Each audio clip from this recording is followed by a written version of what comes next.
जी sir, अब मैं अध्यक्षीय वक्तव्य के लिए आदरणीय प्रोफेसर शिवदेव शर्मा जी से आग्रह करना चाहूंगा कि आप आरंभ से लेकर अब तक सभी को सुनते आए हैं, जो कुछ भी सुना उस पर तो टिप्पणी आप करेंगे ही। हम आपसे इस विषय पर भी जानना चाहेंगे। हमारी जिज्ञासा है कि आप भी इस विषय पर कुछ हमें मार्गदर्शन दें, ज्ञान के क्या कहेंगे, ज्ञान का पिटारा खोलें अपना। जी सर, आग्रह है सर। नमस्कार। धन्यवाद डॉक्टर बी बालाजी। आदरणीय प्रोफेसर गोपाल शर्मा जी, आदरणीय आईपीएस श्री श्रीराम तिवारी जी, आदरणीय श्री अवधेश सिन्हा जी, आदरणीय अशोक जी, आदरणीय डॉक्टर सीमा मिश्रा जी, आदरणीय डॉक्टर नीरजा जी, आदरणीय डॉक्टर गंगाधर वानोडे जी और सभी उपस्थित देवियों और सज्जनों, साल के इस अंतिम दिन आयोजित श्रीलाल शुक्ल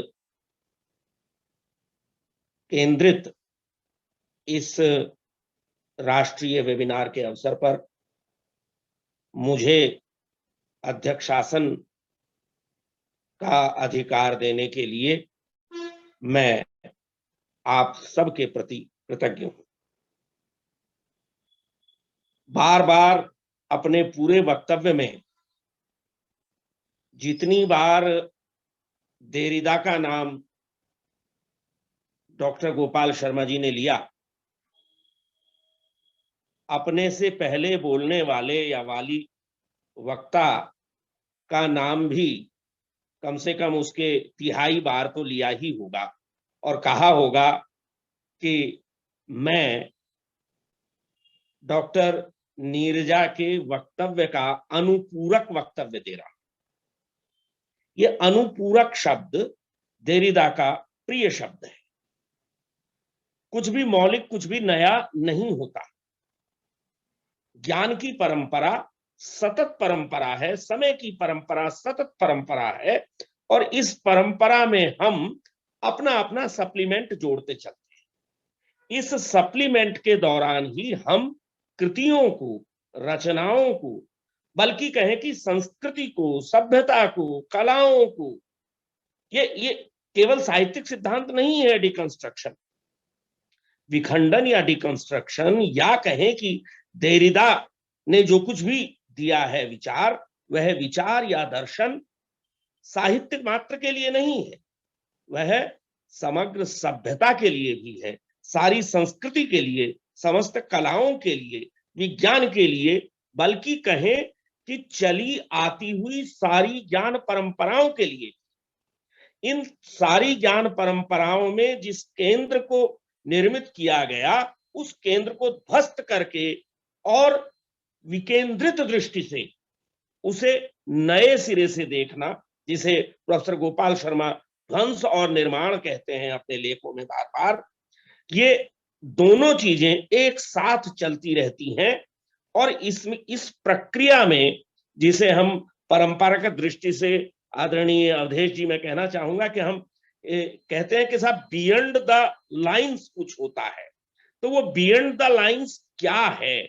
बिटवीन द लाइंस की बात आप करते हैं, बियॉन्ड द लाइंस क्या है, इसे तलाशने का जो प्रयास है, मेरे तई जितना हिस्सा मेरी समझ में छोटा सा आता है गोपाल शर्मा जी के समझाए, वह यही है कि किसी साहित्यिक कृति में हम एक अलग दृष्टिकोण से जब उसे देखें, तो अब तक जो कहा गया है या रचनाकार ने जो सामने कहा है, उसके पीछे क्या रह गया है, उस अनुपस्थित को उपस्थित करने की एक कोशिश जो है वह इसके अंतर्गत की जाती है शायद। और इसीलिए ये उत्तर आधुनिक जो विभिन्न विमर्श हैं उनके लिए आधार बना, क्योंकि उनमें यह कहा गया कि अब तक की जो दृष्टियां हैं, अब तक जो हम समाज के बारे में सोचते रहे, वो केंद्र को ध्यान में रखकर सोचते रहे।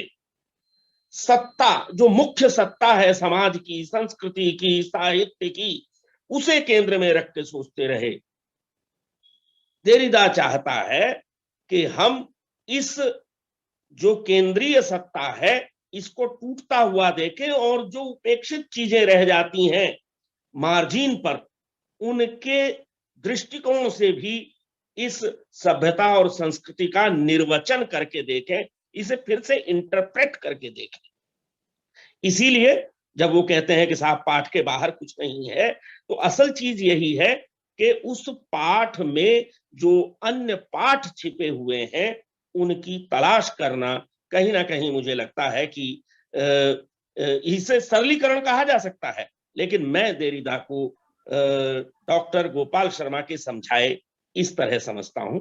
और रही बात अध्यक्षीय वक्तव्य की, तो मैं वो बात कह रहा था अनुपूरक वाली, कि जिस तरह से उन्होंने बार बार ये कहा कि मेरा वक्तव्य, जिसे हम मुख्य भाषण कह रहे हैं, वह एक बिल्कुल आरंभिक भाषण के पूरक के रूप में आ रहा है।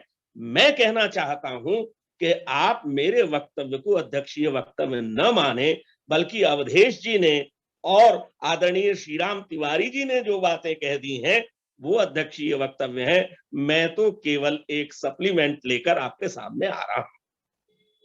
क्योंकि मुझे आपने इस आसन पर बिठाया तो उस कर्तव्य का निर्वाह भर कर रहा हूं, अन्यथा अध्यक्षीय वक्तव्य वास्तव में श्रीराम तिवारी जी दे चुके हैं। क्योंकि आज का जो विषय था वो जितना साहित्यिक था या है, उतना ही दार्शनिक भी है। और आज का मुख्य भाषण जितना दार्शनिक था, आज का उसके ऊपर दिया गया डॉक्टर श्रद्धेय श्री तिवारी जी का जो यानी अनुपूरक था, वह एक प्रकार से उतना ही दार्शनिक था। तो ये जो चीज है मिलकर के अपने आप में परिपूर्ण वही हो जाती है। हम तो केवल लकीर पीटने के लिए यहाँ बाद में आपके समक्ष आए हैं, और उस लकीर को पीटेंगे भी जरूर थोड़ा बहुत, क्योंकि कई बड़ी मजेदार बातें जो हैं, जब ये विषय जब हम लोगों ने दिया तो आपको बड़ा अच्छा लगेगा। मैं वो सब नहीं कहूंगा कि कौन देरिदा को जानता है कौन नहीं जानता, लेकिन इस देरिदा का भी लोगों ने बड़ा मजेदार विखंडन करके हमारे सामने रख दिया, जब किसी ने कहा कि भाई ये जो विषय दिया गया है आज का, ये दरिंदा कौन है। तो साहब किसी को देरिदा दरिंदा नजर आता है, और किसी दूसरे ने कहा कि यार ये देरिदा तो ठीक है, ये राग दरबारी तो ठीक है, लेकिन उसमें दलिद्दर कहां से ढूंढ रहे हैं आप लोग। तो ये दलिद्दर और दरिंदा नहीं है, ये देरिदा है। और देरिदा एक दार्शनिक है। साहित्य और दर्शन, इन दोनों का आज के समय में किस तरह से एक, जिसे कहें कि इनकी संगत हो सकती है, एक सिम्फनी का निर्माण जो है वो इस राग और ताल के माध्यम से आज करने की कोशिश की गई। और निश्चय ही प्रोफेसर गोपाल शर्मा ने जो साधारण प्रतिज्ञा के रूप में, जो हम क्षौरम पढ़ते थे ना रेखा गणित में, उसमें सबसे पहले ऊपर एक क्षौरम साधारण प्रतिज्ञा के रूप में लिखी जाती है और फिर उस पर चर्चा की जाती है, रचना, प्रमेय इत्यादि क्षौरम, और अंत में जो है लिखा जाता है इति सिद्धम। तो उन्होंने साधारण प्रतिज्ञा के रूप में यह वाक्य लिया कि राग दरबारी एक कालजयी साहित्यिक कृति है, और फिर इसके हर शब्द पर विचार किया। मैं यदि इस पर विचार करता तो उनकी तरह सीधा नहीं चलता, क्योंकि मुझे उन्होंने उल्टा चलना सिखाया। मैं कृति से शुरू करता कि ये कृति है, कृति क्या होती है। अब ये देरिदा मुझे बताएगा कि कृति क्या होती है, और मैं देखूंगा कि राग दरबारी कृति है या नहीं। यही असल चीज है। राग जो देरिदा जो है वो बार बार साहित्य क्या है, समाज क्या है, दर्शन क्या है, और कोई कृति क्या है, कालजयी कोई कृति कैसे होती है, इसके बारे में अपनी परिभाषाएं देते हैं। ये वे टच स्टोन हैं, जिन टच स्टोन्स को लेकर के हम जाएंगे रचना के पास, और रचना को इस टचस्टोन पर रगड़ करके देखेंगे और तब पता चलेगा कि उसमें कितनी कालजयिता है। जैसे, और ये सूत्र प्रोफेसर गोपाल शर्मा ने बड़ी अच्छी तरह से अपने पूरे व्याख्यान में दिए। एक सूत्र जो उन्होंने आरंभ में ही, और उनका बड़ा प्रिय सूत्र है, ये बार बार इसे कहते हैं कि वह कृति कालजयी कृति कही जाती है जो हमारी चूले हिलाकर रख दे। हमारी माने किसकी, मैं ये पूछता हूं। हमारी चूले जब हिलाने की बात कर रहे हैं आप, भाई ये सिद्धांत ये रहा, तो हमारी चूले यानी जो जो जो जो जड़ें हैं हमारी, या जो हमारे जॉइंट्स हैं, जो भी जहां कहीं भी जिनके कारण हम गतिशील अपने आप को मान रहे हैं, वे सब की सब परंपरा में एक तरह से कीलित हैं। तो परंपरा में कीलित जो हमारी बौद्धिकता है, हमारी परंपरा, हमारी संस्कृति है, हमारी सभ्यता है, उस सब को जो रचना अपने समय में हिलाकर रखते, उस पर नए सिरे से विचार करने को मजबूर करे, वो निश्चय ही सामयिक हो, ये तो है ही, होगी ही, भले ही आप उसे नकारें, लेकिन वह समय के पार भी जाएगी।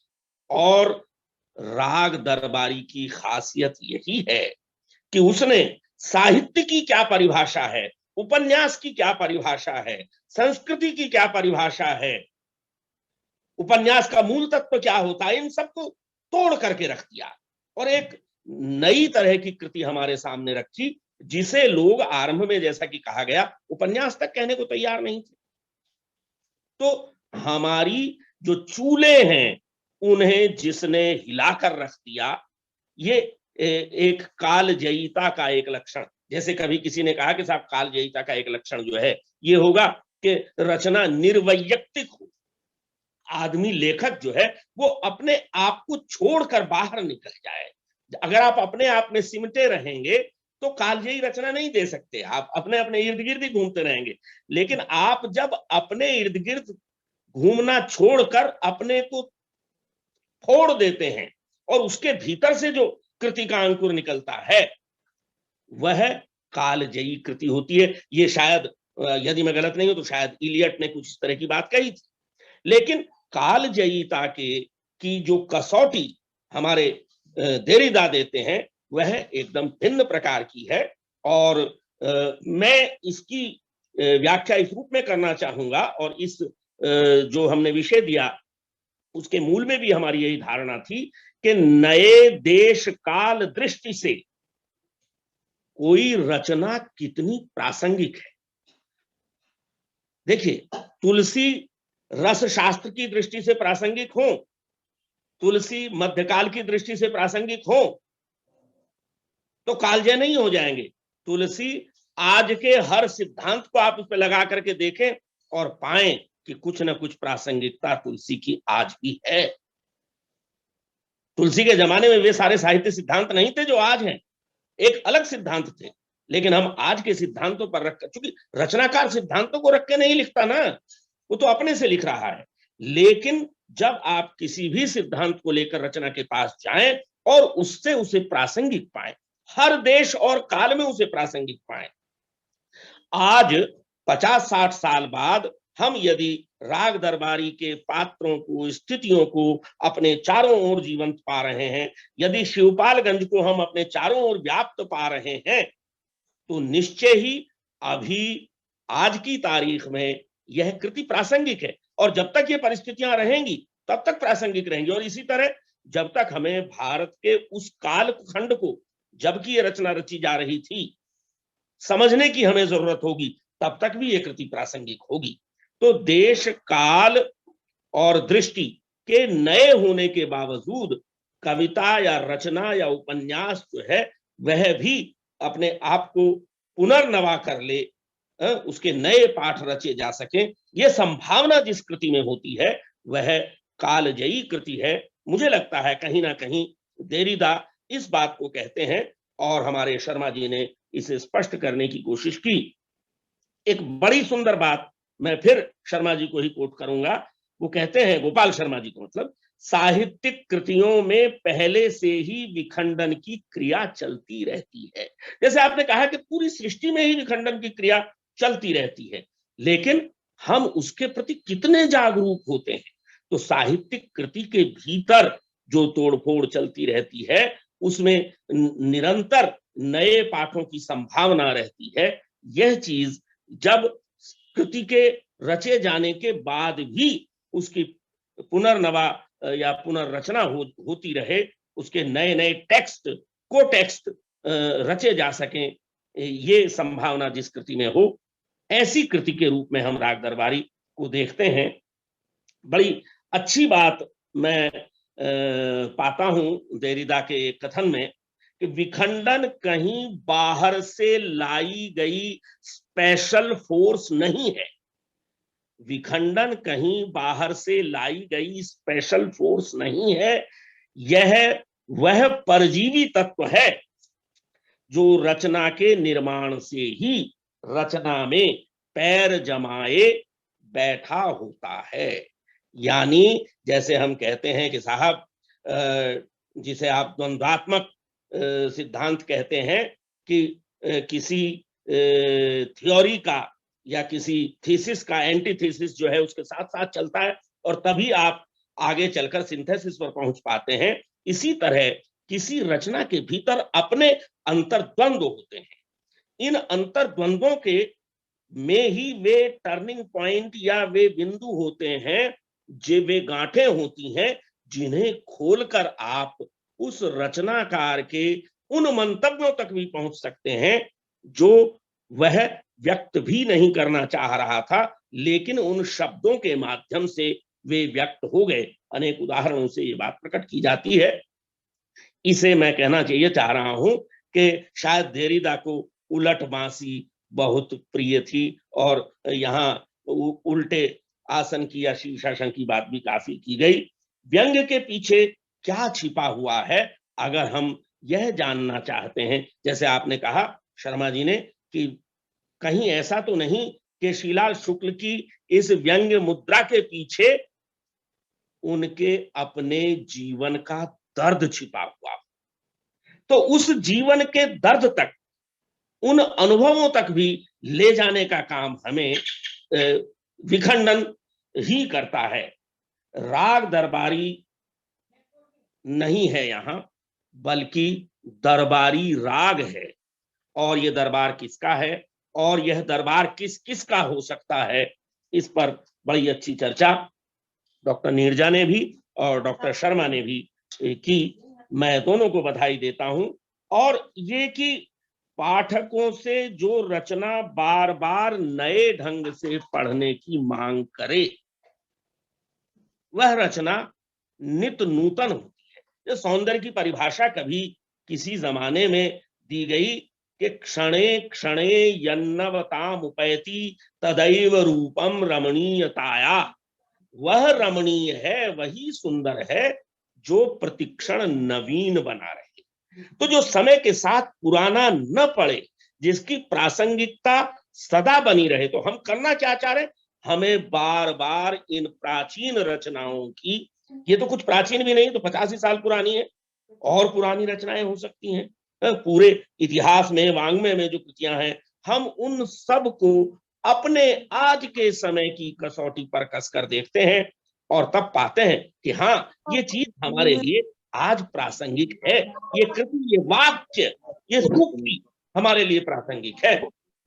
और जो वाक्य सूक्तियां हमारे लिए प्रासंगिक नहीं होते, उन्हें हम छोड़ देते हैं। हम कहते हैं ये ठीक है, कवि ने अपना तत्कालीन जो समाज था उसे देखते हुए ये बात कह दी होगी, लेकिन देखिए आज के समय में ये प्रासंगिक नहीं है। तो कहते हैं कालजयी के बारे में, तो कालजयी कृतियां बार बार चुनौती देती हैं और उनकी चुनौती को स्वीकार करके नए नए अर्थों की संभावनाएं सामने लाती हैं।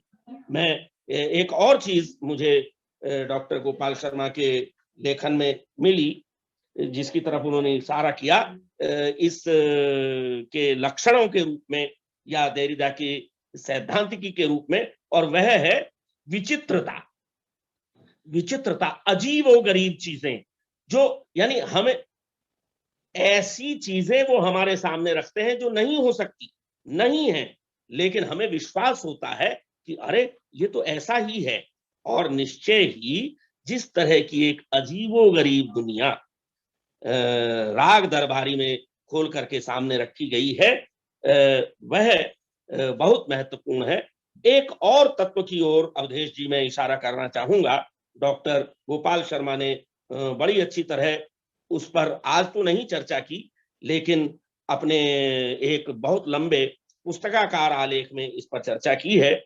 वह है विकेंद्रिता कि, और मैं पहले भी इस बात को कह चुका कि केंद्र का टूटना। तो एक खास बात जो है, अगर आप देखें विखंडन की दृष्टि से महत्वपूर्ण राग दरबारी को देखने में, राग दरबारी नायक विहीन रचना है। आप कहेंगे नायक विहीन रचना तो मैला आंचल भी है और दूसरी रचनाएं भी हैं, लेकिन वहां परिवेश नायक है, यहां परिवेश नायक नहीं है।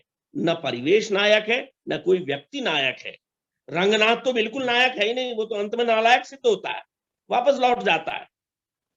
तो ये जो नायक को तोड़ करके नालायक को सामने रख देना, और पूरे के पूरे जो परिवेश है उसमें अलग अलग अलग अलग केंद्रों को, वो एक केंद्र, इन्होंने जैसे कहा कि 3 जगह 3 तरह के चुनाव हो रहे हैं, वो 3 जगह 3 तरह के राग भी बज रहे हैं, उनकी अपनी अपनी ताल है, जिसे डॉक्टर गोपाल शर्मा ने बहुत अच्छी तरह कहा कि सबके अपनी अपनी ढपली और अपनी अपनी राग है। तो ये जो अपनी अपनी ढपली और अपने अपने राग हैं, ये इस रचना को समझने का एक सूत्र है कि यह रचना एक केंद्रीय रचना नहीं है, बल्कि मल्टीफोकल, जैसे आजकल हमारे चश्मे होते हैं, मल्टीफोकल है, अनेक केंद्र हैं, और ये सारे के सारे केंद्र सह अस्तित्व में हैं। और किसी हिस्से को देखने के लिए आप किसी एक पॉइंट से विशेष रूप से देखते हैं। खैर, तो इस तरह से एक बहुत अच्छा शब्द प्रोफेसर गोपाल शर्मा ने अपने वक्तव्य में इस्तेमाल किया कि कोई कालजयी रचना या कोई रचनाकार तब कालजयी होता, मैं केवल रचनाकार ही नहीं, कोई व्यक्ति, कोई नेता, कोई विचार, कोई कलाकृति तब ही समय के पार जाने की शक्ति पाती है जब वह सबसे पहले हमारे मस्तिष्क में भूकंप ला दे, और इस भूकंप में हमारा और कृति का आमना सामना होता है। हम कृति को रिजेक्ट करते हैं और वो फिर कहती है नहीं मैं हूं, तुम्हारे भूकंप के बावजूद मैं हूं। तो भूकंप ला दे और इसके बावजूद बनी रहे, ऐसी कृतियां ही जो हैं वो कालजयी कृतियां होती हैं। और प्रोफेसर गोपाल शर्मा ने अपने वक्तव्य में बहुत अच्छी तरह इसे स्थापित किया, सिद्ध किया। मित्रों, मैं जो बार बार आपके समक्ष प्रोफेसर गोपाल शर्मा की कई बातों को दोहरा रहा था, एक और मैंने कई सूत्र जो बताए, वो एक पुस्तक का संदर्भ में विशेष देना आप चाहूंगा, कई मित्रों के लिए रोचक हो सकता है, क्योंकि जो किताब उन्होंने दिखाई देरिदा पारिभाषिक शब्दावली वगैरह जो है, वो तो शायद 400-500 पेज की किताब है। लेकिन जैसा आरंभ में डॉक्टर नीरजा ने कहा कि जब हम अंधेरे में प्रसंग गोष्ठी कर रहे थे और हमने गोपाल शर्मा जी से कहा कि देरिदा की दृष्टि से आप अंधेरे में पर एक आलेख हमें 10 पेज का लिख करके दें, तो उन्होंने हमें 100 पेज का आलेख लिख के दे दिया। वह प्रकाशित है विधिवत इस पुस्तक में। यह पुस्तक का नाम है अंधेरे में पुनर्पाठ, और इसमें इसका जो यह द्वितीय खंड है, इस द्वितीय खंड में यह आर्टिकल है अंधेरे में देरिदा दृष्टि से एक जगत समीक्षा। वास्तव में देरिदा साहित्य की समीक्षा नहीं करते, जगत की समीक्षा करते हैं, और इसके लिए कृति भी वैसी ही चाहिए जिसमें जगत हो। तो राग दरबारी इस तमाम तोड़फोड़ के बावजूद राग दरबारी साबित जो पुस्तक है, इसमें बड़े संक्षेप में, हालांकि वो भी काफी विस्तार है, क्योंकि लगभग 100 पेज का आलेख है। एक खंड जो है ये आधी पुस्तक में सब कुछ है और आधी पुस्तक में केवल देरिदा की दृष्टि से अंधेरे की समीक्षा है। लेकिन यही जो है उस पुस्तक का जो बड़ी किताब और अंधेरे में पर उसका एप्लीकेशन है। जैसे आज उन्होंने देरिदा का एप्लीकेशन हमें इस पर राग दरबारी पर करके दिखाया, वैसा ही इस कृति में है। ये कृति जो है इस दृष्टि से महत्वपूर्ण है और मैं समझता हूं कि डॉक्टर नीरजा के पास इसकी प्रतियां प्राप्त की जा सकती हैं।